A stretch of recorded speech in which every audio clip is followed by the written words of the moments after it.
150. Rotação e translação. Há em cada empresa, a feição ou idade um ciclo inteiro da vida humana. O primeiro número do meu jornal encheu-me a alma de uma vasta aurora, coroou-me de verduras, restituiu-me a lepidez da mocidade. 6 meses depois batia a hora da velhice, e daí a 2 semanas a da morte, que foi clandestina, como a de D. Plácida. No dia em que o jornal amanheceu morto, respirei como um homem que vem de longo caminho. De modo que, se eu disser que a vida humana nutre de si mesma outras vidas, mais ou menos efêmeras, como o corpo alimenta os seus parasitas, creio não dizer uma coisa inteiramente absurda. Mas, para não arriscar essa figura menos nítida e adequada, prefiro uma imagem astronômica.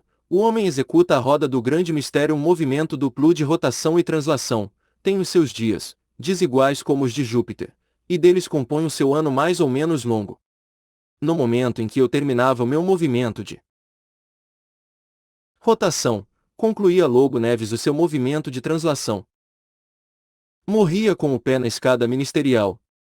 Correu ao menos durante algumas semanas, que ele ia ser ministro, e pois que o boato me encheu de muita irritação e inveja, não é impossível que a notícia da morte me deixasse alguma tranquilidade, alívio, e 1 ou 2 minutos de prazer. Prazer é muito, mas é verdade, juro aos séculos que é a pura verdade. Memórias póstumas de Brás Cubas. 315. Fui ao enterro. Na sala mortuária achei Virgília, ao pé do féretro, a soluçar. Quando levantou a cabeça, vi que chorava deveras. Ao sair o enterro, abraçou-se ao caixão, aflita, vieram tirá-la e levá-la para dentro. Digo-vos que as lágrimas eram verdadeiras. Eu fui ao cemitério, e, para dizer tudo, não tinha muita vontade de falar, levava uma pedra na garganta ou na consciência. No cemitério, principalmente quando deixei cair a pá de cal sobre o caixão, no fundo da cova, o baque surdo da cal deu-me um estremecimento passageiro, é certo, mas desagradável, e depois a tarde tinha o peso e a cor do chumbo, o cemitério, as roupas pretas. 151. Filosofia dos epitáfios. S.A.I., afastando-me dos grupos, e fingindo ler os epitáfios. E, aliás, gosto dos epitáfios, eles são, entre a gente civilizada, uma expressão daquele pio e secreto egoísmo que induz o homem a arrancar à morte um farrapo ao menos da sombra que passou. Daí vem, talvez, a tristeza inconsolável dos que sabem os seus mortos na vala comum, parece-lhes que a podridão anônima os alcança a eles mesmos. 152. A moeda de Vespasiano. Tinham ido todos, só o meu carro esperava pelo dono. Acendi um charuto, afastei-me do cemitério. Não podia sacudir dos olhos a cerimônia do enterro, nem dos ouvidos os soluços de Virgília. Os soluços, principalmente, tinham o som vago e misterioso de um problema. Virgília traíra o marido, com sinceridade, e agora chorava, o com sinceridade. Eis uma combinação difícil que não pude fazer em todo o trajeto, em casa, porém, apeando-me do carro, suspeitei que a combinação era possível, e até fácil. Meiga natura. A taxa da dor é como a moeda de Vespasiano, não cheira a origem, e tanto se colhe do mal como do bem. A moral repreenderá, porventura, a minha cúmplice, é o que te não importa, implacável amiga, uma vez que lhe recebeste pontualmente as lágrimas. Meiga, 3 vezes meiga natura. 153. O alienista. Começo a ficar patético e prefiro dormir. Dormi, sonhei que era nababo, e acordei com a ideia de ser nababo. Eu gostava, às vezes, de imaginar esses contrastes de região, estado e credo.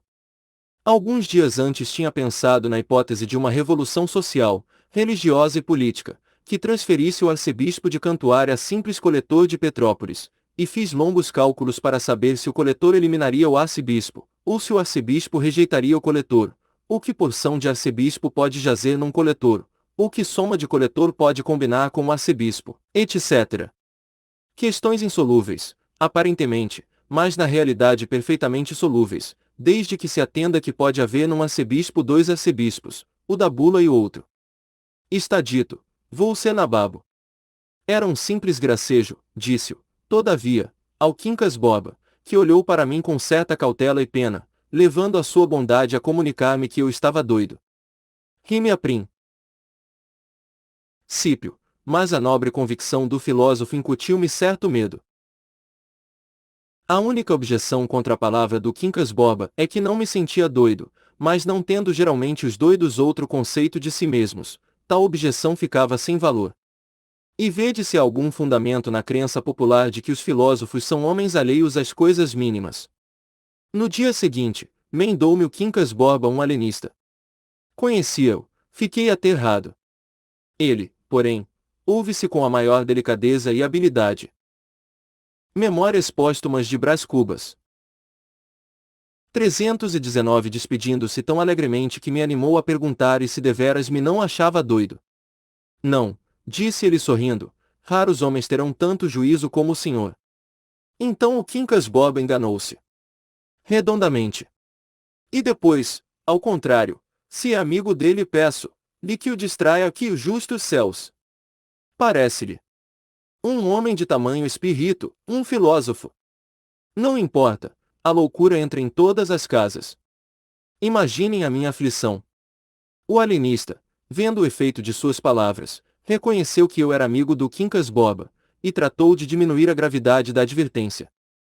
Observou que podia não ser nada, e acrescentou até que um grãozinho de sandice, longe de fazer mal, dava certo pico à vida.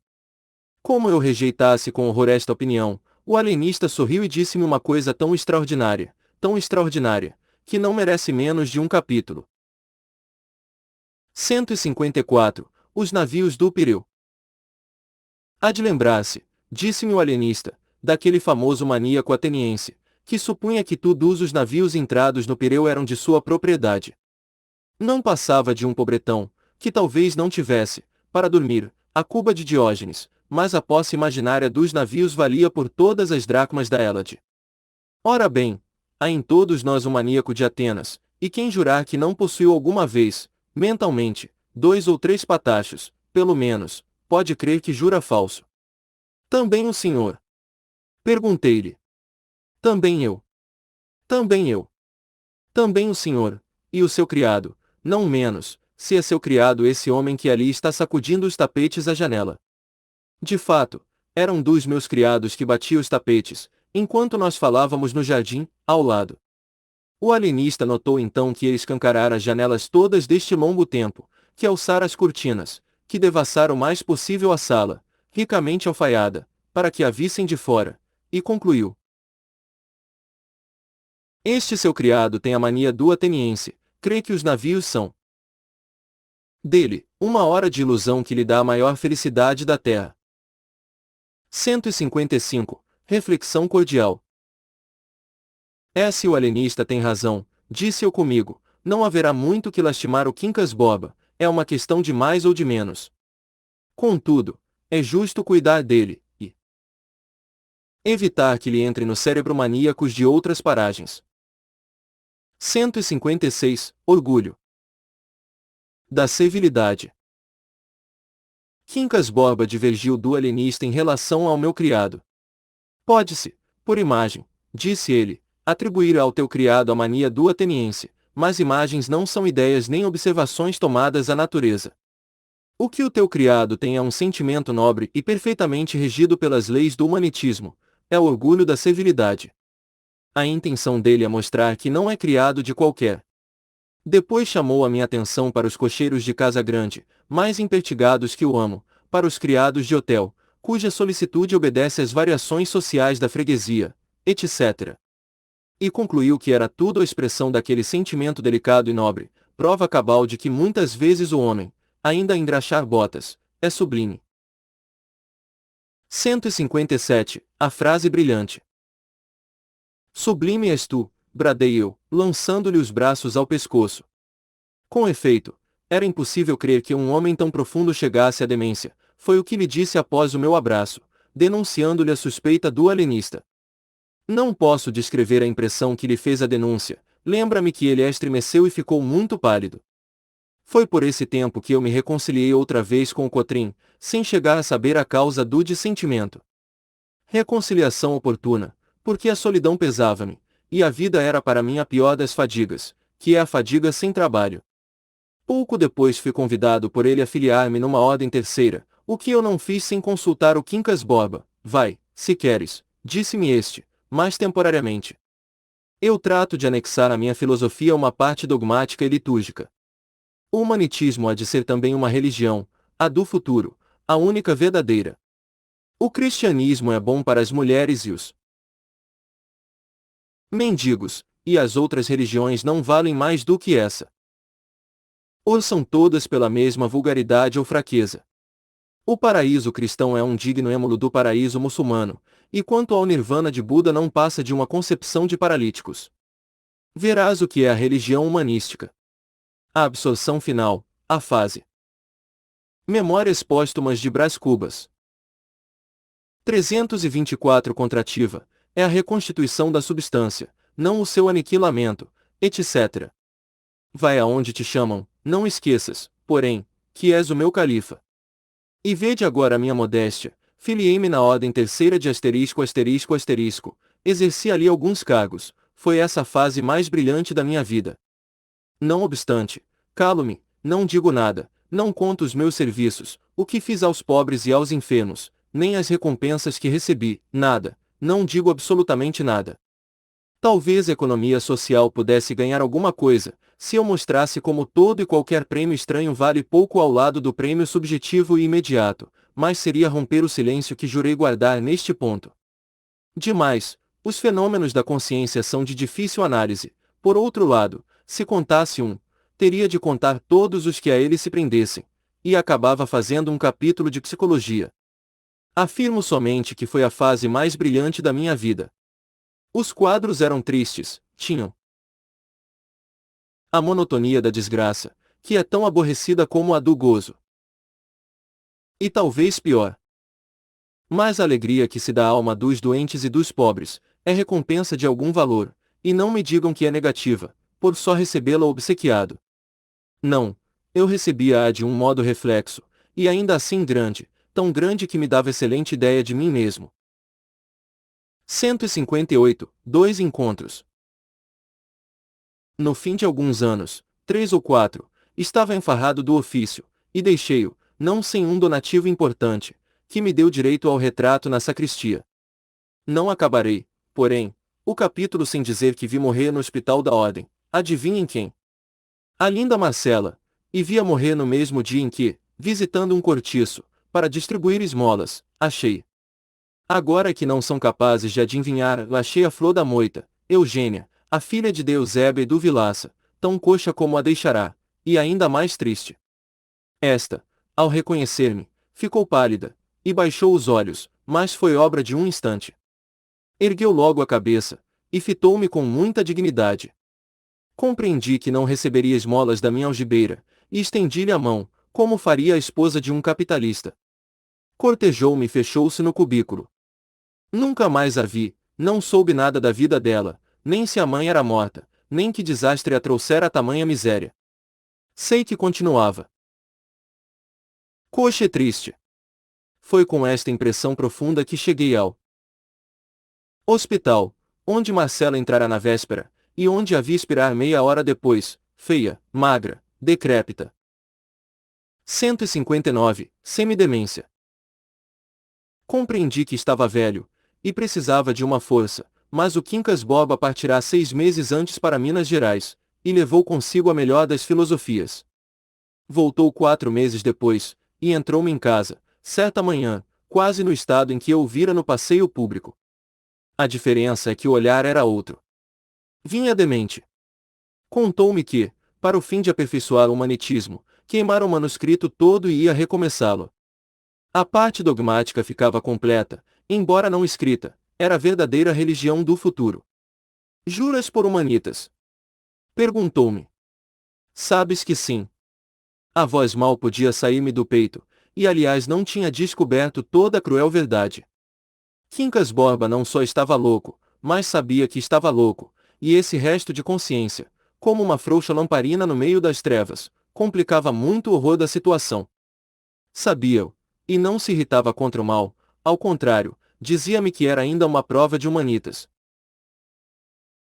Que assim brincava consigo mesmo. Recitava-me longos capi. Tulos do livro, e antífonas, e litanias espirituais, chegou até a reproduzir uma dança sacra que inventara para as cerimonias do humanitismo. A graça lúgubre com que ele levantava e sacudia as pernas era singularmente fantástica. Outras vezes amoava-se a um canto, com os olhos fitos no ar, uns olhos em Memórias Póstumas de Brás Cubas 327 que, de longe em longe, fulguravam um raio persistente da razão. Triste como uma lágrima.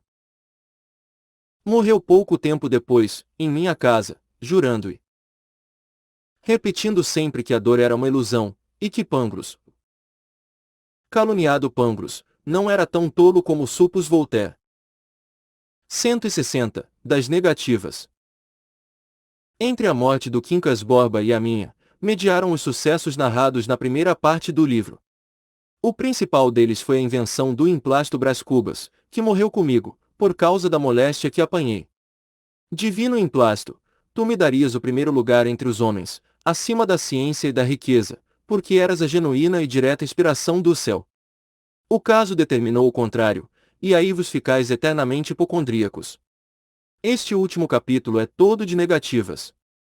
Não alcancei a celebridade do emplasto, não fui ministro, não fui califa, não conheci o casamento. Verdade é que, ao lado dessas faltas, coubei-me a boa fortuna de não comprar o pão com o suor do meu rosto. Mas, não padeci a morte de Deplácida, nem a semidemência do Quincas Borba. Somadas umas coisas e outras, qualquer pessoa imaginará que não houve míngua nem sobra, e conseguintemente que saí quite com a vida. E imaginará mal, porque ao chegar a este outro lado do mistério, achei-me com um pequeno saldo, que é a derradeira negativa deste capítulo de negativas. Não tive filhos, não transmiti a nenhuma criatura o legado da nossa miséria. Fim. Sobre o autor. Machado de Assis.